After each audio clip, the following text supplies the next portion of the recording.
శాస్త్రి స్మయోకి స్వాగతం. వచ్చే April May నెలల్లో అస్సాం, వెస్ట్ బెంగాల్, తమిళనాడు అలాగే కేరళం రాష్ట్రాలకి అసెంబ్లీ ఎలక్షన్స్ జరగబోతున్నాయి. అస్సాంలో భారతీయ జనతా పార్టీ, కేరళంలో కాంగ్రెస్ పార్టీ అధికారంలోకి వస్తున్నాయని అనేక సర్వేలు తేల్చి చెప్పేసి, ఇక మెయిన్ ఎలక్షన్ కాన్సన్ట్రేషన్ అటు వెస్ట్ బెంగాల్లోనూ ఇటు తమిళనాడులోనూ ఉంది చెప్పాలి. ఇక్కడ రాజకీయ పార్టీలు ప్రత్యర్థుల్ని ఇరుకులో పెట్టడానికి ఆయుధాల్ని సిద్ధం చేసుకుంటున్నాయి. ముఖ్యంగా వెస్ట్ బెంగాల్లో మమతా బెనర్జీ, తమిళనాడులో స్టాలిన్కి ఒక బ్రహ్మాండమైన ఆయుధం ఈ ఎలక్షన్ సందర్భంగా అనుకోకుండా దొరికింది. దానికి సంబంధించిన పూర్తి వివరాలతో ఈరోజు ఈ వీడియోని లైక్ చేయండి, నా ఛానల్ని సబ్స్క్రైబ్ చేసుకుని సపోర్ట్ చేయండి. రీసెంట్గా Delhi trial court Delhi liquor scam మీద ఒక జడ్జిమెంట్ ఇచ్చింది. అనూహ్యమైన జడ్జిమెంట్ ఇది. ఈ జడ్జిమెంట్లో 23 మందిని నిర్దోషులుగా ప్రకటిస్తూ ఈ జడ్జిమెంట్ని ఈ ట్రయల్ కోర్టు ఇవ్వడం జరిగింది. ఇలా ఢిల్లీ లిక్కర్ స్కామ్లో నిర్దోషులుగా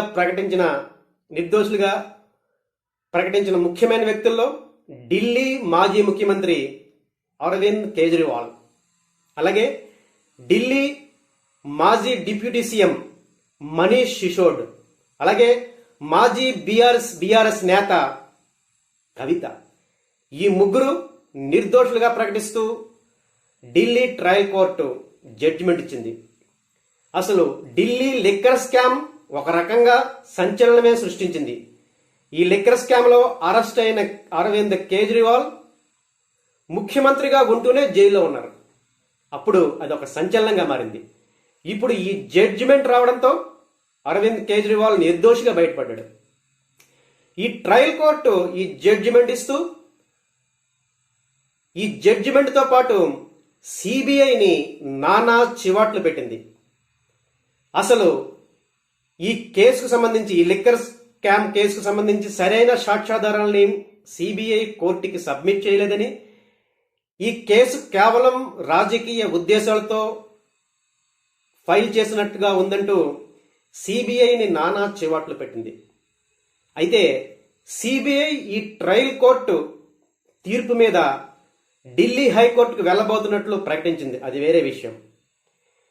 ఈ తీర్పు సందర్భంగా అరవింద్ కేజ్రీవాల్ కంట తడిపెడుతూ ఫైనల్గా న్యాయమే గెలిచింది, భారతీయ జనతా పార్టీ కేంద్ర ప్రభుత్వం చేసిన కుట్ర ఫలితంగా నేను జైలు జీవితం గడపవలసి వచ్చింది.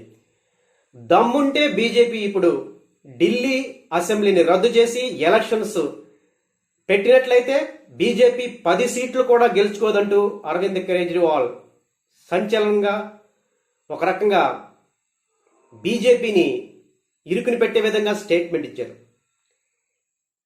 అంటే అరవింద్ కేజ్రీవాల్ మీద సిబిఐ రాజకీయ ఉద్దేశాలతోటే కేసు పెట్టిందని ఒక రకమైన నేరేటివ్ బిల్డ్ చేయడంలో కేజ్రీవాల్ కంట తడిపెట్టుకుంటూ సక్సెస్ అయ్యారని చెప్పాలి. ఇప్పుడు ఈ అసెంబ్లీ ఎలక్షన్స్ సందర్భంగా, ముఖ్యంగా వెస్ట్ బెంగాల్ అసెంబ్లీ ఎలక్షన్ సందర్భంగా మమతా బెనర్జీకి ఒక ఆయుధంగా మారబోతుంది.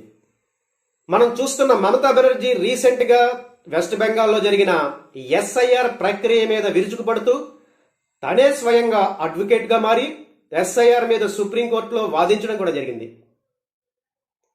సో ఫైనల్గా ఎస్ఐఆర్ ప్రక్రియ ద్వారా 60 లక్షలకు పైగా ఓట్లను తొలగించడం అది వేరే విషయం. సో ఎస్ఐఆర్ మీద, కేంద్ర ప్రభుత్వం మీద, ఎలక్షన్ కమిషన్ మీద మమతా బెనర్జీ విరుచుకుపడుతూనే ఉంది.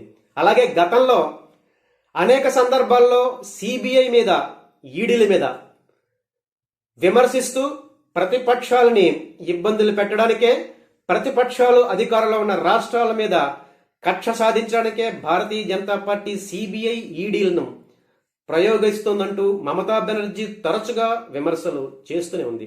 రీసెంట్గా కోల్కతాలో మమతా బెనర్జీ పార్టీకి సంబంధించిన ఐటీ సెల్కి సంబంధించిన ఒక కంపెనీ మీద ఈడీ దాడి చేయడం, ఆ సమయంలో మమతా బెనర్జీ స్వయంగా ఈడీ అధికారుల్ని ఎదుర్కోవడం, వాళ్ళని అడ్డగించడం జరిగింది.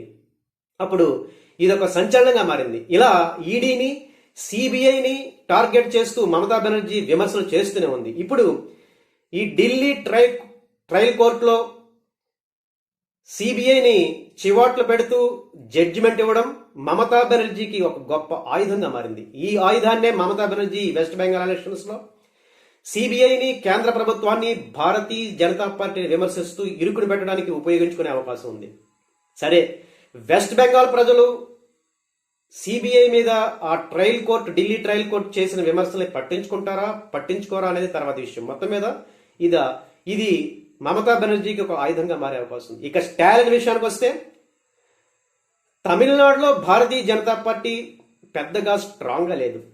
అయితే ఏఐడిఎంకే తోటి బీజేపీ పొత్తుగా ఎన్డీఏగా స్టాలిన్ తోటి తమిళనాడులో అసెంబ్లీ ఎలక్షన్స్ లో పోటీ పడుతుంది. అయితే అక్కడ స్టాలిన్ కి కొత్తగా పార్టీ పెట్టిన విజయ్కి మధ్య పోటీ ఉండబోతోందని రాజకీయ వర్గాలు విశ్లేషిస్తున్నారు. ఎందుకంటే ఏఐడిఎంకే బలహీనపడింది. ఎందుకంటే రీసెంట్ గా పన్నీర్ సెల్వం డిఎంకేలో జాయిన్ అయ్యాడు, ఏఐడిఎంకే రిజైన్ చేసి. అలాగే శశికళ కూడా కొత్తగా పార్టీ పెట్టింది. ఈమె పార్టీ వల్ల ఏఐడిఎంకే మెయిన్ గా నష్టపోయే అవకాశం ఉంది. ఇలాంటి సందర్భంలో అక్కడ ఎన్డీఏ వీక్ అయ్యే అవకాశం ఉంది. అయినా కానీ స్టాలిన్ కేంద్రం మీద టార్గెట్ చేస్తూ కేంద్రాన్ని విమర్శించడానికి, ముఖ్యంగా విజయ్ని టార్గెట్ చేయడానికి ఈ సిబిఐ ఢిల్లీ కోర్టు జడ్జిమెంట్ ని ఒక అవకాశంగా మార్చుకునే అవకాశం ఉంది.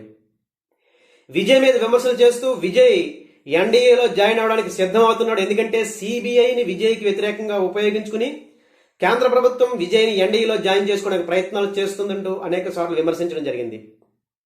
సో ఈ రకంగా స్టాలిన్ కూడా ఈ ఢిల్లీ హైకోర్టు జడ్జిమెంట్ ని, సిబిఐకి వ్యతిరేకంగా ఇచ్చిన జడ్జిమెంట్ ని ఒక ఆయుధంగా ఉపయోగించుకునే అవకాశం ఉంది. అంటే మమతా బెనర్జీ, ఇటు స్టాలిన్, ఈ ఇద్దరు కూడా సిబిఐకి వ్యతిరేకంగా ఈ ఢిల్లీ ట్రయల్ కోర్టు ఇచ్చిన జడ్జిమెంట్ ని తప్పనిసరిగా ఈ ఎలక్షన్స్ లో ఆయుధంగా ఉపయోగించుకుంటారు. ముఖ్యంగా వెస్ట్ బెంగాల్లో మమతా బెనర్జీ.